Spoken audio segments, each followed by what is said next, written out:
बघा आता आपलं कालचा काय सांगितलं की मायटोसिस आणि मियोसिस सेल डिव्हिजन. आता mitosis very important growth of body. म्हणजे आपण काल बघितलं की मायटोसिस जे आहे ते ग्रोथच्या बॉडीचं म्हणजे आपल्या बॉडीची ग्रोथ जर होत असेल तर ते इम्पॉर्टंट आहे. It necessary restoring of the emaciated body. म्हणजे जसे ज्या बॉडीच्या सेल वीक झाल्यात आपल्या तर त्या वीक सेलला परत पुन्हा स्ट्रॉंग करण्यासाठी हेल्पफुल आहे. पुन्हा वूड हिलिंग जर तुम्हाला जखम वगैरे झाली असेल तर त्याला ते भरून नेण्यासाठी मायटोसिस इम्पॉर्टंट आहे. आणि फॉर्मेशन ऑफ ब्लड सेल आणि नवीन ब्लड सेल तयार करण्यासाठी सुद्धा मायटोसिसचा यूज व्हायला लागलाय. परत बघा आता मियोसिस. आता सेल डिव्हिजन सेकंड आपल्याला बघायचे. मियोसिस मध्ये दोन आहेत, मियोसिस फर्स्ट आणि मियोसिस सेकंड असे दोन स्टेज आहेत. परत मियोसिस मध्ये प्रोफेज 1, मेटाफेज 1, एनाफेज 1, टेलिफेज 1 पुन्हा आणि साइटोकायनेसिस मध्ये हे साइटोप्लाझम मध्ये होते आणि 2 हे ब्लड सेल तयार होतात. परत पुन्हा आता प्रोफेज मध्ये परत टाईप पडल्या लेप्टोटिन, झायगोटिन, पॅकिटिन, डिप्लोटिन आणि डायकायनेसिस अशा 5 स्टेप्स पडल्यात. तर हे 5 स्टेपच्या डायग्रामात मी तुम्हाला दाखवल्यात तर ते तुम्हाला एक्सप्लेन पण करतो. त्याच्यानंतर आहे सेकंड स्टेज मध्ये prophase second, metaphase second, anaphase second, telophase second आणि साइटोकायनेसिस सेकंड आणि 4 हे ब्लड सेलच्या पासून तयार होतात मियोसिस सेकंड मध्ये. तर अशा प्रकारे आता ह्याच्यामध्ये पहिल्यांदा प्रोफेज 1 मध्ये बघा लेप्टोटिन.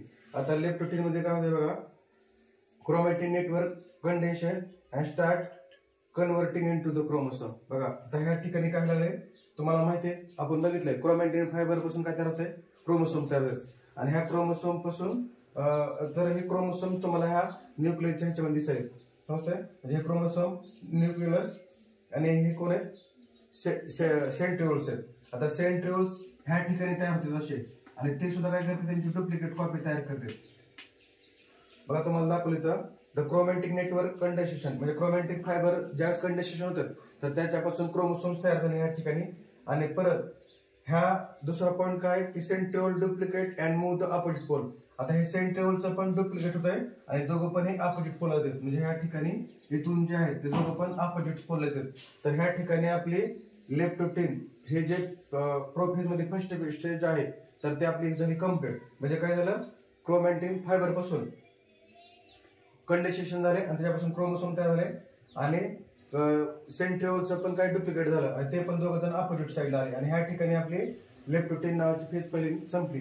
आता झायगोटिन बघा, झायगोटिन मध्ये काय होणार आता बघा, होमोलोगस क्रोमोसोम कम क्लोजर. म्हणजे हे दोन जे आहेत आता ह्या डायग्राम मध्ये बघितलं तर हे दोघं पण क्रोमोसोम काय होते, लांब लांब होते. आता हे काय होणार तर हे दोन पण क्रोमोसोम जे आहेत ते एकदम काय करायला क्लोज येणार आणि हे क्लोज आले आणि परत पुन्हा काय होणार आहे and this pairing is called as the synopsis. आणि ह्या स्पेअरिंगला काय होते, सिनॉप्सिस म्हणत होते. हे दोघं जण जवळ आले तर ह्या फेजला म्हणत आहे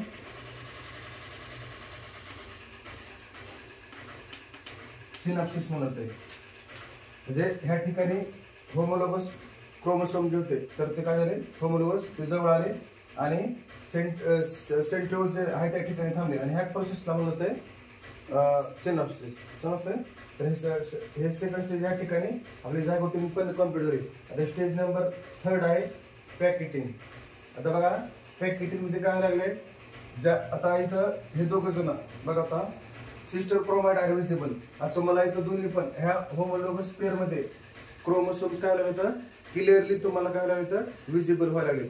म्हणजे सिस्टर क्रोमाइड हे क्लिअरली विजिबल व्हायला लागले. दुसरा पॉईंट झाले तर हे दोघं जण एकमेकावर ओव्हरलॅप होलेत. म्हणजे बघा दोन सिस्टर क्रोमाइड आहेत ज्याशी ते एकमेकावर ओव्हरलॅप होले त्यांचे एक आर्म.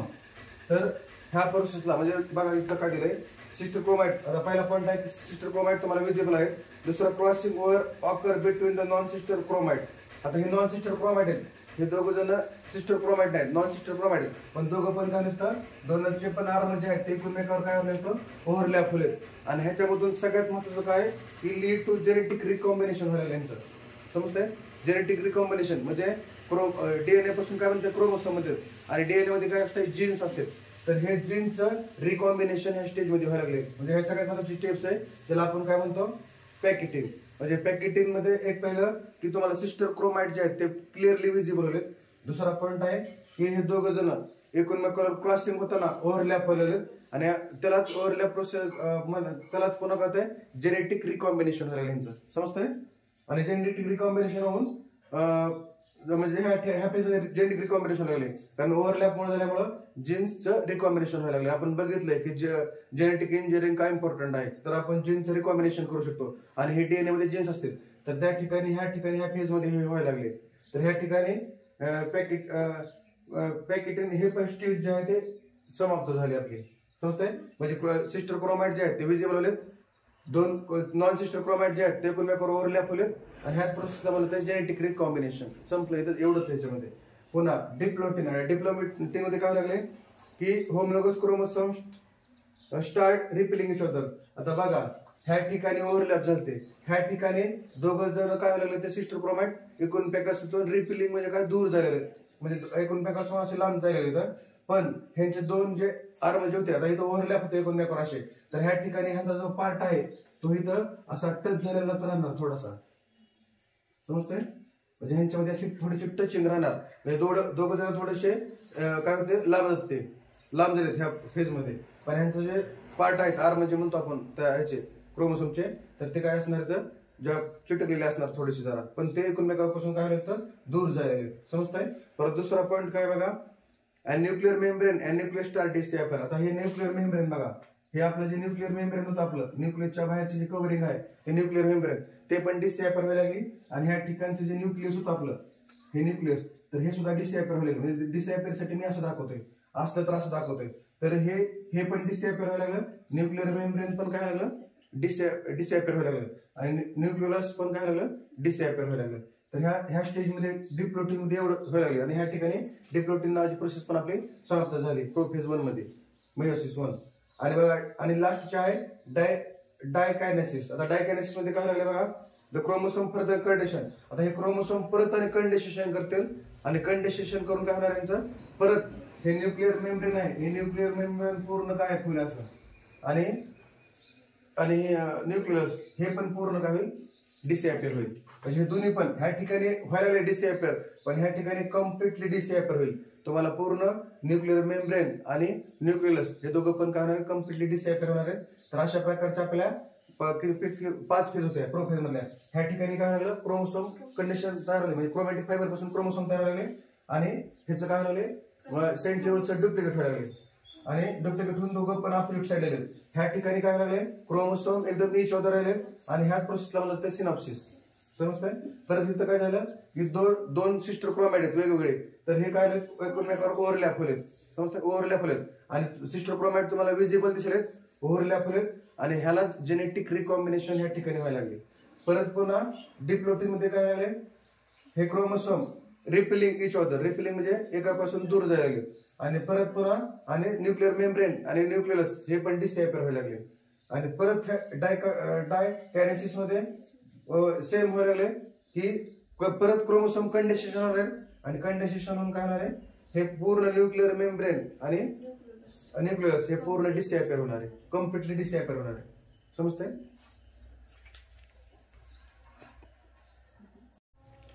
बघा आता आपले मेयोसिस फर्स्ट हे स्टेज चालू आहे त्याच्यामधले आपण प्रोफेजच्या 5 स्टेप बघितल्या. त्याच्यानंतर आता बघा मेटाफेज मध्ये काय झाले हे जे क्रोमोसोम्स आहेत तर स्वतःला काय करतील इक्वेट्रियम प्लेन्स मध्ये स्वतःला अरेंज करतील आणि अरेंज केल्याच्या नंतर पिंडल फायबर जे आहे ते सेंटीमियरच्या मधून जातील आणि हे पिंडल फायबर काय होईल पूर्ण डेव्हलप होईल समजतंय. त्याच्यात इथं काय दिलं पॉईंट बघा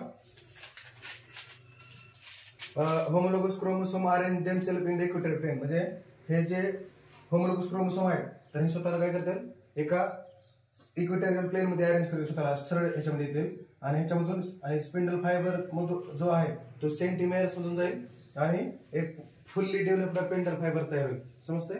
तर फेज नंबर 1 इथं कम्प्लीट झाली.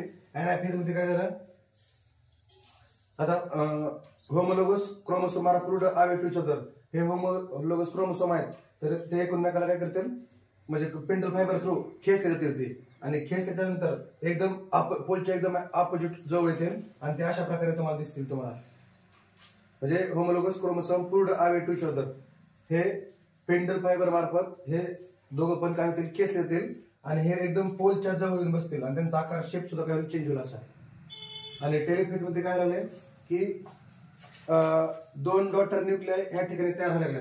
2 डॉटर न्यूक्लिआय तयार झाल्या आणि ह्या ठिकाणी जो आपला स्पिंडल फायबर होता तो डिसअपिअर झाला आणि त्याच्यानंतर न्यूक्लिअर मेम्ब्रेन आणि न्यूक्लियस हे दोघं पण त्या ठिकाणी काय झाले अपिअर व्हायला चालू झाले. म्हणजे 2 डॉटर न्यूक्लिआय तयार झाल्या, ते न्यूक्लिअर मेम्ब्रेन त्यांच्या बरोबर तयार झालं, न्यूक्लियस पण तयार झालं आणि स्पिंडल फायबर जो आहे तो डिसअपिअर झाला ह्या ठिकाणी. समजतंय? आणि ह्या ठिकाणी आपली टेलिफेज 1 पण संपली. म्हणजे आपली कायरोकायनेसिस ह्या ठिकाणी एंड झाली आणि कायरोकायनेसिस एंड झाल्याच्या नंतर cytokinesis occur and 2 haploid cell are formed. आणि 2 हॅप्लॉइड सेल तिथं मी तुम्हाला डायग्राम मध्ये पाठीमागचे दिले की कायरोकायनेसिस ह्याच्यातली समाप्त होते मेयोसिस 1 मध्ये आणि पुन्हा सायटोकायनेसिस होते आणि 2 हॅप्लॉइड सेल काय होतात फॉर्म होतात आणि ते कशा होतात.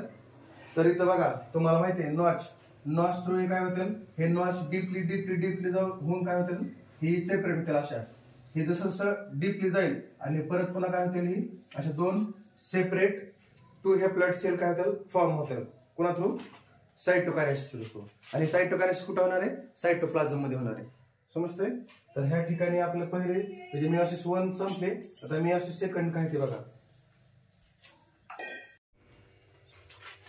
बघा टेलिफेज मध्ये काय होतं की त्याचं क्रोमोसोमचं कंडेन्सेशन होऊन पुन्हा डीएनए तयार होतं आणि त्या डीएनए मध्ये पुन्हा न्यूक्लिअर मेम्ब्रेन, न्यूक्लियस आणि सेंट्रिओल्स हे सगळं दिसत होतं. मायटोसिसच्या 4 नंबरची जी स्टेप आहे टेलिफेज त्याच्यामध्ये.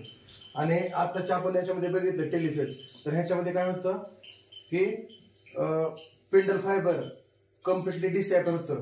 2 डॉटर न्यूक्लिआय तयार होत्या आणि त्या ठिकाणी न्यूक्लिअर मेम्ब्रेन आणि न्यूक्लियस हे रिअपिअर होतं. समजतंय? हा डिफरन्स आहे दोन्ही मधला, मेयोसिस मधला आणि मायटोसिस मधल्या. त्या टेलिफेज मध्ये काय होतं आणि ह्या ठिकाणी काय व्हायला लागले. समजतंय? आता पुढे आता लास्ट स्टेप्स आहे मेयोसिस 2. आता बघा नॉच थ्रू ह्या 2 सेल काय झाल्या सेपरेट झाल्या आणि ह्या सेपरेशन ऑफ सिस्टर क्रोमाइड आणि ह्या 2 सिस्टर क्रोमाइडचं सेपरेशन होऊन ह्या ठिकाणी बघा आता ह्या ठिकाणी सिस्टर क्रोमाइड आहे, इथं पण सिस्टर क्रोमाइड आणि ह्यांचं सेपरेशन होऊन ह्याच्यापासून 2 हॅप्लॉइड आणि ह्याच्यापासून 2 हॅप्लॉइड असे 4 हॅप्लॉइड सेल फॉर्म व्हायला लागले. म्हणजे सिस्टर क्रोमाइडचं सेपरेशन होऊन ह्याच्यामध्ये ह्याच्या 2 आणि ह्याच्या 2 अशा 4 हॅप्लॉइड सेल फॉर्म व्हायला लागल्या आणि ह्या ठिकाणी मेयोसिस 2 आपले संपलेले आहे. तर अशा प्रकारे आता काय जे आज मी घेतलेलं आहे तर तुम्हाला जेवढ्या काय स्टेप घेतल्या त्या प्रोफेज मध्ये त्याचे 5 स्टेप्स होत्या तुमच्या पुस्तकात तसे दिले नाही, पण तुम्हाला हे डीपली सगळं घेतलं. त्याच्यानंतर आपली ह्या ठिकाणी सेल डिव्हिजन आहे मायटोसिस आणि मेयोसिस, तर ह्या दोन्ही पण हे संपलेलं आहे. आणि हे मोस्टली याच्यावर क्वेश्चन तुम्हाला पडतात की मेयोसिस 1 काय आहे किंवा मेयोसिस 2 काय आहे किंवा जे तुमचे मायटोसिस काय आहे आणि मायटोसिस मध्ये सेल डिव्हिजन का महत्वाचा फॅक्टर आहे. तर अशा प्रकारचे क्वेश्चन येतील तुम्हाला. तर विथ डायग्रामॅटिकली एक्सप्लेनेशन करा प्रॉपरली. आणि या ठिकाणी असा आता लेक्चर आपण थांबूया.